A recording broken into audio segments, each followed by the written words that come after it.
네, 최근에 흐름이 바뀌고 있는 섹터가 하나 있습니다. 2차전지 관련주입니다. 2차전지 관련주 투자를 또 아예 안 해보셨다 이러신 분들 거의 없으실 것 같아요. 또 한때 주식시장을 평정했었던 게 2차전지 전기차 관련주니까요. 그 이후에 굉장히 오랜 기간 소외를 겪었었는데 최근에는 분명히 바닥 탈피의 흐름이 나옵니다. 사실 이제 한 지난주 정도까지의 2차전지주의 흐름이라고 한다면 일단 낙폭과대에 따른 저가 매수 그 이상의 의미를 찾기는 조금 어렵다 이렇게 보여졌어요. 근데 이번 주에 나타나는 2차전지 반등은 의미가 있어 보입니다. 의미가 있다는 건 추세적인 추가 반등으로 이어질 가능성이 높아 보인다라는 겁니다. 그렇다면 2차전지주의 반등이 의미 있게 보이는 데는 이유가 있겠죠. 그래서 오늘은 그 이유를 하나씩 좀 체크를 한번 해보도록 할게요. 일단 2차전지 대장격 종목군들의 흐름을 보시면은 오늘 주가는 전체적으로 다 괜찮았는데 일단 첫 번째 이슈 2차전지주를 하시는 분들은 반드시 봐야 되는 이슈 뭡니까? 결국 테슬라입니다.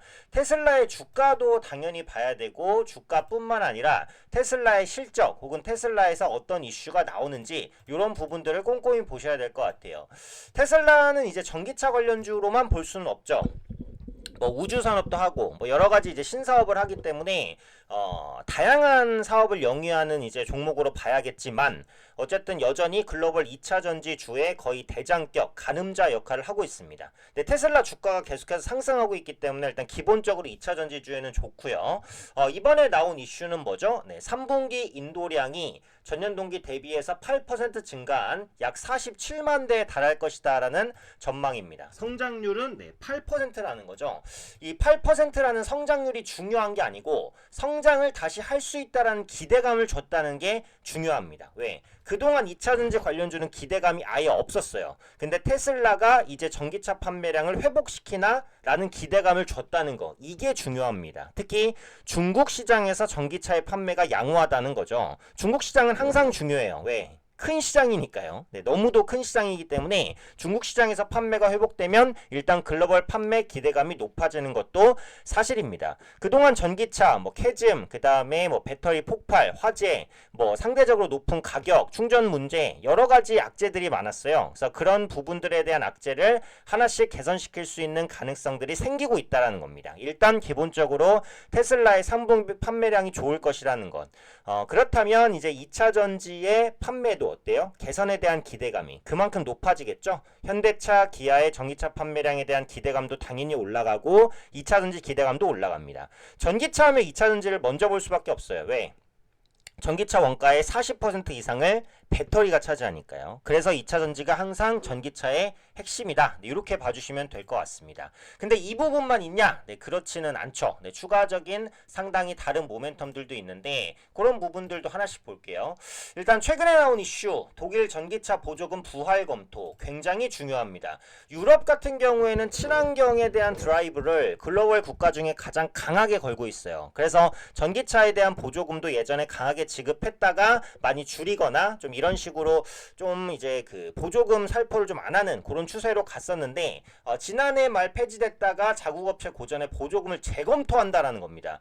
전기차 시장이 클 수 있었던 가장 큰 요인은 뭐죠? 보조금입니다. 내연기관차 대비해서는 비싸잖아요. 그러다 보니까 사람들이 전기차를 쉽게 구매하기 어려워요. 근데 5천만 원짜리 전기차에 2천만 원 보조금을 주면 3천만 원이면 사니까 내연기관과 경쟁이 돼요. 그것 때문에 판매량을 끌어올렸다가 각국이 보조금을 줄이거나 없애면서 판매에 대한 우려감이 높아졌죠. 그런데 그 보조금을 다시 지급할 가능성이 있다는 겁니다. 그래서 기사에서도 보다시피 K배터리, 캐즘송, 단비다 이렇게 이제 나오고 있죠. 부활을 검토 중이기 때문에 추가적으로 나오는 내용들을 확인해야겠지만 어쨌든 독일이 이런 행보를 보인다는 것은 상당히 의미가 있어요. 그래서 검토라는 말이 괜히 나오진 않았겠죠. 그래서 국내뿐만 아니라 글로벌적으로도 전기차 보조금 재지급에 대한 기대감 충분히 있을 것으로 봅니다.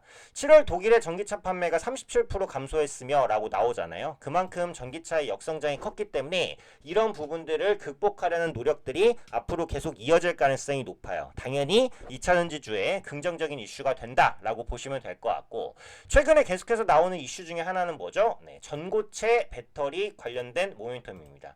전기차 2차 전지는 네 가지 소재로 구성된다고 하죠. 보통 양극재, 음극재, 분리막, 전해질. 근데 이 전해질이 액체예요. 근데 액체라는 것은 고정되어 있진 않잖아요. 막 움직이잖아요. 그래서 안정성이 떨어지고 이게 이제 배터리에 대한 폭발 리스크를 높인다. 이게 이제 일반적으로 알려져 있는 거죠. 근데 전고체 배터리는 뭐죠? 네, 전고체. 말 그대로 전해질 고체입니다. 그래서 전해질 액체를 쓰지 않고 고체를 쓰면 안정성이 훨씬 더 높아지기 때문에 폭발 위험이 크게 낮아진다라는 거죠. 그래서 전고체 배터리 개발이 한창입니다. 근데 지금 보면 삼성전기가 이번 주에 이슈가 나왔죠. 소형 전고체 배터리를 개발했다.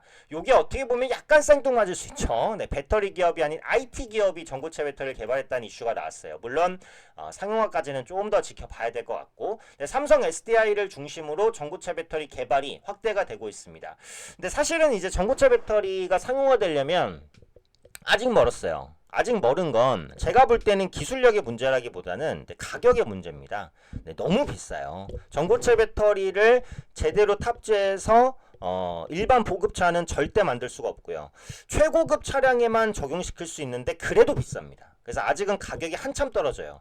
근데 모든 기술이 그렇죠. 뭐 예를 들어서 OLED TV 처음에 엄청 비쌌지만 가격 떨어지잖아요. 마찬가지예요.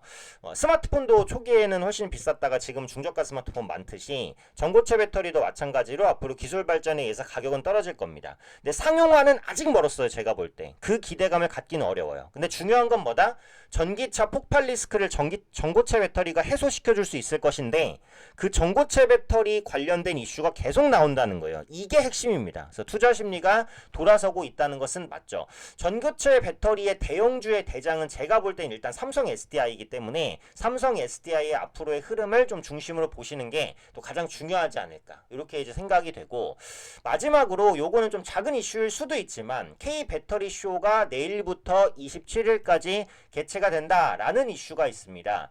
K 배터리 쇼 같은 경우에는 올해 3회를 맞는 2차전지 소재 부품 장비 쇼다라고 이제 나와 있죠. 근데 여기서 이제 특징적인 부분만 간단히 짚어보면 일단 많은 업체가 참여를 해요. 260개 기업에 550개 부스가 참가한다. 그리고 여기 소재 부품 장비 산업뿐만 아니라 전기차, ESS, 배터리 애플리케이션 업체 외에 재사용, 재활용 업체까지 참가한다는 거예요.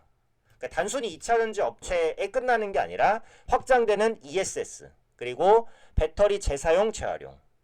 앞으로 폐전기차가 많이 나오게 될 거기 때문에 배터리 재활용, 재사용 문제가 계속해서 부각될 수 있잖아요. 그래서 이런 부분들이 같이 어우러져서 이 행사에 참가한다는 거예요. 그래서 2차전지 업체의 확장이다. 이렇게 보시면 될 것 같아요. 그래서 이 이슈는 앞서 말씀드렸던 뭐 테슬라의 전기차 판매 호조, 혹은 뭐 독일의 전기차 보조금 부활 검토, 전고체 배터리 이런 이슈보다 약하긴 하지만 어쨌든 시장이 플러스 알파 모멘텀인 건 맞아요. 그래서 이런 이슈들이 다 부각되면서 2차전지주가 올라오고 있기 때문에 이제는 모멘텀을 바탕으로 본격적인 반등을 시도할 수 있겠다라는 생각이 든다는 겁니다. 끝으로 차트 한번 볼게요.